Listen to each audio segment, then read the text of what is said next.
This episode was brought to you by Keeps. Initiating moisture.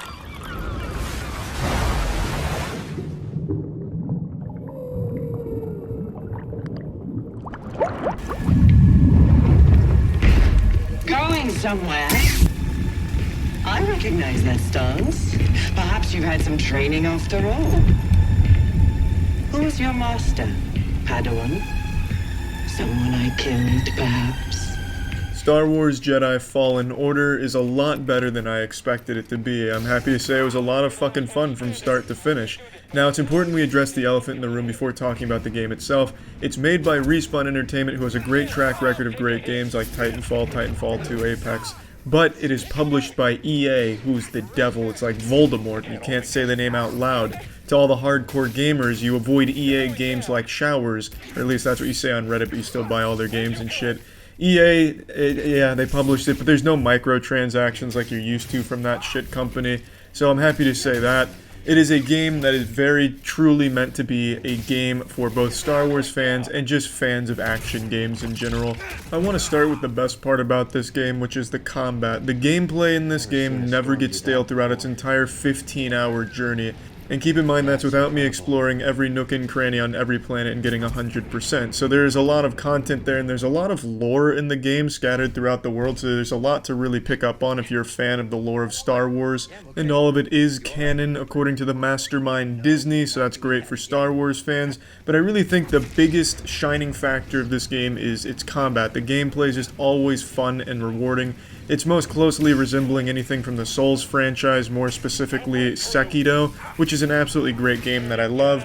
Now, obviously the first thing that people are going to ask, is it really hard, like the Souls series? And I played the whole thing through on Grandmaster difficulty, which is the hardest one. I streamed it all at twitch.tv/moistcritical, and I can confidently say there are definitely times in this game where it's extremely hard, and I definitely got hung up on certain mobs and encounters. In particular, one mini-boss called like the Rabid Ass Beater or something, I don't quite remember. It took me like 20 minutes to beat him, and the final boss was slapping my asshole inside and out for like 30 minutes, so it definitely is hard at certain points. But overall, the game itself is much easier than something in the Souls franchise. Not that that's a complaint for me at all. I don't think the game needs to be cutthroat and putting the fear of God in you to be fun. I just know it's a natural question when you compare something to the Souls series. Now, I think the reason why it's easier than most games in that franchise is the amount of tools you have at your disposal. You get so many really fun and interesting force powers that you can constantly use in a fight to turn the tide in your favor. If you're tactical enough, if you have a galaxy brain, and you're getting attacked by 5 stormtroopers and a goat on Zepho, maybe you lead them to the edge of a cliff and you jump over them, do a giant force slow on the entire mob, and then force push them all off the cliff, wiping the board instantly. There's a lot of really cool powers that you can use in these fights that make it a lot of fun, but the one-on-one fights are just as fun, if not more fun, because the parrying mechanic I think works really well. It's very flashy, and there's some decent combos that you can use, but it's not a very combo-heavy game. It's more so on timing and rhythm, just like Sekiro was. I really enjoyed the combat start to finish. There's more than one lightsaber style. There is double-sided lightsaber, of course, which is iconic.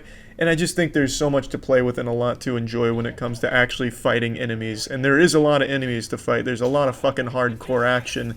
And outside of the action, I think the puzzles are pretty well made. Some of the puzzles definitely had me looking pretty goddamn dumb on stream. But I think that's what makes them fun, is when they're challenging for you and you have to really think hard to figure out how to get to the secret or find a collectible or get an upgrade or just progress in the game. There's a lot of puzzles and there's a lot of ways of approaching them, and I think that's very nice.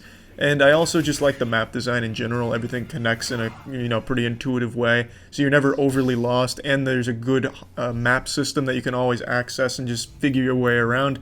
It's just overall, the gameplay, everything in that department is super enjoyable. Not only the combat, just everything surrounding it. The only thing I will nitpick on a bit is there are mini-bosses that defend upgrades occasionally, and they're just reskins of enemies you've already fought. They're not very inspired mini-bosses. Sometimes they're challenging, yes, but they are, in general, just a reskin of what you've already fought. So that's a little disappointing that they didn't put much work into that, but it's not that big of a deal. Enemy variety is pretty decent across the board. Most of the shit you'll be fighting is animals, slug goats, Darth goats, big toads. But outside of that, there's also the stormtroopers, purge troopers. It's a lot of stuff to fight, and it's nice. I really enjoyed everything in that department. Soundtrack as well is something that stood out to me. I think Star Wars has always had a really strong soundtrack, although the movies, in my opinion, are not all that great. The soundtrack always is. The soundtrack always fucking slaps, and that's no different in this game. And the characters in this game, I think, are also well written, well acted. Although they look very goofy at times because the animations betray the characters, I think that's something that they didn't put a lot of work into, is making the animations fluid. The game often feels a bit clunky when you're moving around the world. Platforming sometimes ends up a disaster because you'll phase through something or clip through something, or you won't grab something when you should. You'll wall run, but you'll end up wall running right into your own fucking death and plummeting straight to hell, just for no reason other than just the game not working entirely as it should. And the same goes for the camera as well. Often if you'll engage in a close corridors combat section, sometimes your camera will get locked outside of the map and you can't really change it, and then you'll just get brutalized in the locker room by the stormtroopers and you'll have to restart because you die in 2 or 3 shots on Grandmaster. So sometimes that clunkiness gets frustrating, and it's definitely there, and you can really see it in certain animations, especially the run cycle. The run cycle is downright goofy if you're sprinting. I'd recommend just not even sprinting so you don't break immersion, because no one sprints the way this guy does. Looks like he's just carrying a fat load of shit in his pants and trying not to let it spill down his legs.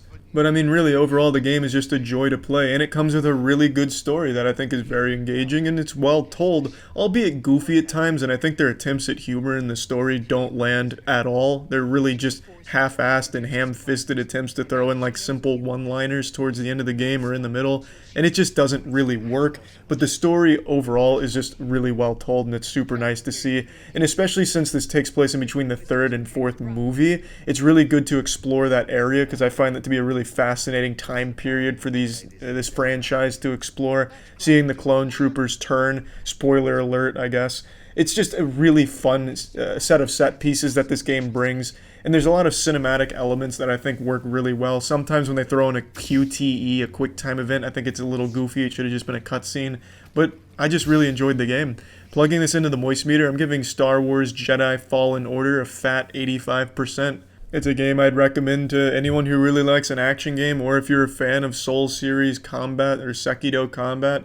There's a lot in this game that it has to offer. You don't have to be a Star Wars fan to enjoy it, and you don't have to be embarrassed by it either. At first, I thought this was going to be a game for only like the hardcore Star Wars fans, the guys that finger gun into their mirror pretending to be Han Solo or petting their action figures before they go to bed.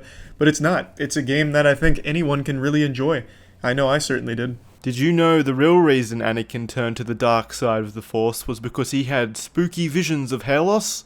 This is a vision many men suffer from though, since 2 out of 3 men will suffer from hair loss by the age of 35.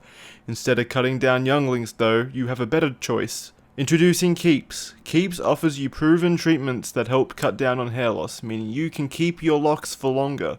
With Keeps, you can visit a certified doctor online and get the medication shipped directly and discreetly to your door.